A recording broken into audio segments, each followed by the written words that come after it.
मैं शदीद अल्फाज में इसकी मज़म्मत करता हूँ। ये नहीं हो सकता है कि आधे पाकिस्तान को ये हमारी मीडिया जो है वो इतना लाइट ले कि वो अपने बैरो ऑफिस बंद करें। अगर उन्होंने बैरो ऑफिस बंद करने हैं तो फिर ठीक है, सारे मीडिया चैनल्स के हम बंद करा देते हैं। अगर एक भी होगा तो सारे होंगे। क्यों Balochistan we are son of a lesser god कि जो आप इस तरह बैरोज बंद करेंगे। I talk to the minister, federal minister for information, और हम इसको हाईएस्ट फोरम पे प्राइम मिनिस्टर के सामने उठाएंगे और पाकिस्तान ब्रॉडकास्ट एसोसिएशन के साथ उठाएंगे।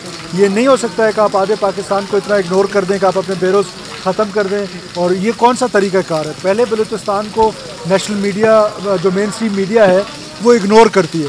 बलूचिस्तान की याद ही आपको तब आती है कि जब वहाँ पर धमाके हों, जब यहाँ पर पॉजिटिव काम हो, तो वो वैसे याद नहीं आता। ये जो हमारे बैरोज़ हैं, इतनी मुश्किल में यहाँ के बैरोज़ काम कर रहे हैं।